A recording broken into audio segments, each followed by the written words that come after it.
आइए आज आपको एक पौराणिक कथा सुनाते हैं। इसका वृत्तांत श्रीमद्भागवत महापुराण के 4 और 5वें अध्याय में मिलता है।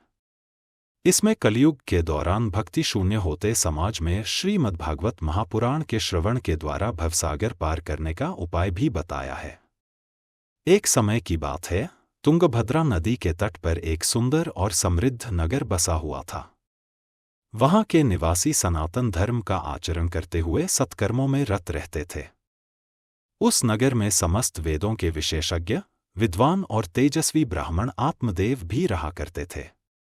उनकी पत्नी धुंधुली एक सुंदर और सुशिक्षित महिला थी, परंतु वह आलसी स्वभाव की थी। ब्राह्मण दंपति के पास धन और भोगविलास के अनेक साधन उपलब्ध थे, परंतु आत्मदेव सुखी नहीं थे। उम्र ढलने पर संतान प्राप्ति के लिए आत्मदेव ने अनेक अनुष्ठान और पुण्यकर्म इत्यादि किए, परंतु उनकी यह इच्छा पूरी नहीं हो सकी। इसी दुख में आत्मदेव एक दिन घर छोड़कर वन की ओर चले गए। वहां आत्मदेव को एक सन्यासी महात्मा मिले। आत्मदेव ने उनको अपनी व्यथा सुनाई और कहा, महाराज, मैं अभागा संतानहीन हूं। तमाम प्रयासों के बाद भी मेरी पत्नी की गोद अब तक सूनी है। मेरे बाद मेरा वंश भी समाप्त हो जाएगा। यह कहकर आत्मदेव फूट फूट कर रोने लगे। उन महात्मा ने आत्मदेव के ललाट की रेखाएं पढ़कर कहा, ब्राह्मण देवता, तुम संतान का मोह त्याग दो। तुम्हारे भाग्य में संतान सुख नहीं है। किसी को उसके प्रारब्ध से बढ़कर कुछ नहीं मिलता। आत्मदेव ने निराश होकर कहा, महात्मा जी, ऐसे संतानहीन जीवन को धिक्कार है। मैं अपने प्राण ही त्याग दूंगा।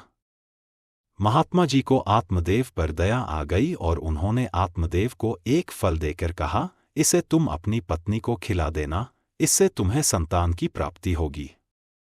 यदि तुम्हारी पत्नी संतान के जन्म तक सत्य, शौच, दया, दान और व्रत के नियमों का पालन करेगी तो तुम्हारी संतान भी बुद्धिमान और धार्मिक स्वभाव वाली होगी। ऐसा कहकर वे महात्मा चले गए और आत्मदेव भी अपने घर लौट आए। उन्होंने पूरा वृत्तांत अपनी पत्नी को सुनाया और उसे वह फल भी दे दिया। लेकिन धुंधुली को संतान के जन्म में होने वाली कठिनाइयों का भय सताने लगा। उसने सोचा कि गर्भधारण करने से उसका स्वास्थ्य खराब हो जाएगा और वह दुर्बल हो जाएगी। बच्चे को जन्म देना तो बड़ा ही कष्टकारी कार्य है। सत्य, शौचादि नियमों का पालन भी मुश्किल जान पड़ता है। मन में ऐसे कुतर्क उठने पर उसने वह फल नहीं खाया बल्कि अपनी गाय को खिला दिया। बाद में धुंधुली चिंतित रहने लगी कि पति के पूछने पर क्या जवाब देगी। उसने अपनी बहन को सारा किस्सा सुनाया। उसकी बहन ने कहा, मैं अभी गर्भवती हूं, प्रसव होने पर वह बच्चा मैं तुम्हें दे दूंगी और इसके बदले तुम मुझे कुछ धन दे देना। साथ ही आत्मदेव जी को अपने गर्भवती होने का आश्वासन दे दो। धुंधुली आत्मदेव को अपने गर्भधारण की झूठी बात कहकर देखभाल के बहाने अपनी बहन के पास चली गई। समयानुसार धुंधुली की बहन ने एक पुत्र को जन्म दिया और आत्मदेव को सूचना भेज दी गई कि उसे पुत्र रत्न की प्राप्ति हुई है। आत्मदेव को बड़ा आनंद हुआ।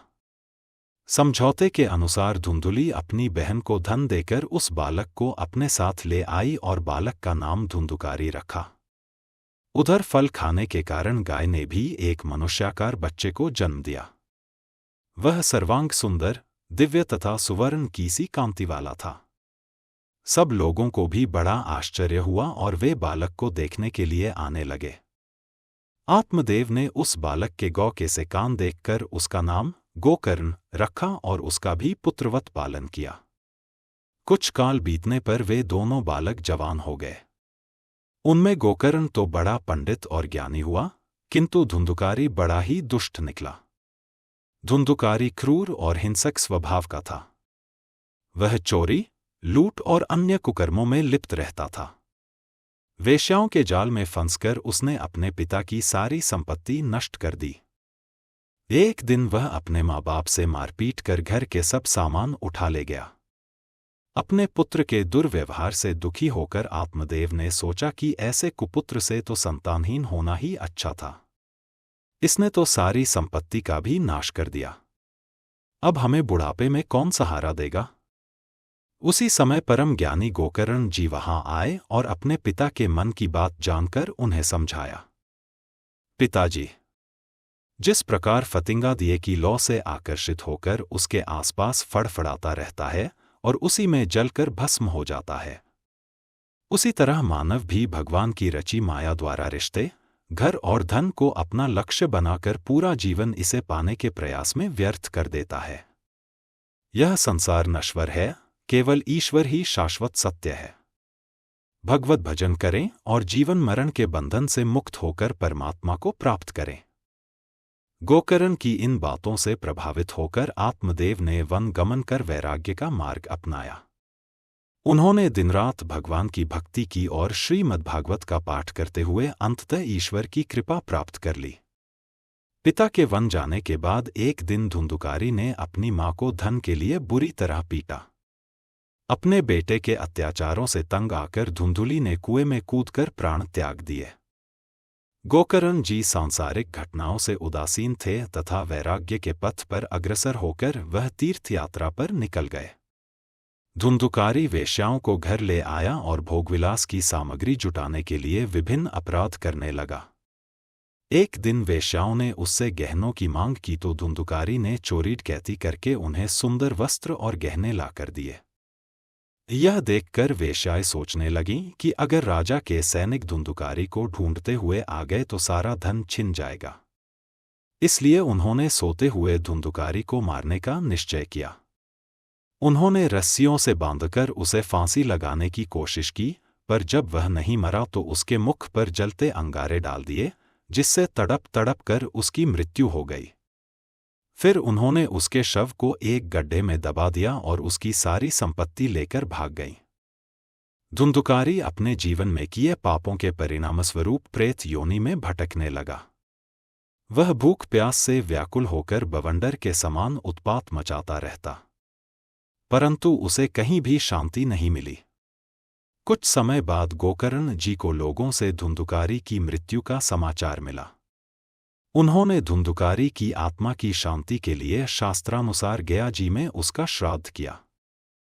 विभिन्न तीर्थों का भ्रमण करते हुए एक दिन गोकर्ण जी अपने गृह नगर आ पहुंचे और रात बिताने के लिए अपने ही घर में सो गए। धुंधुकारी अपने घर में किसी को सोया देखकर डराने के उद्देश्य से कई विकराल रूप धारण करने लगा। वह कभी भेड़ रूप धारण करता, तो कभी हाथी का, कभी देवता का और कभी अग्नि का। अंत में वह मनुष्य के आकार में प्रकट हुआ।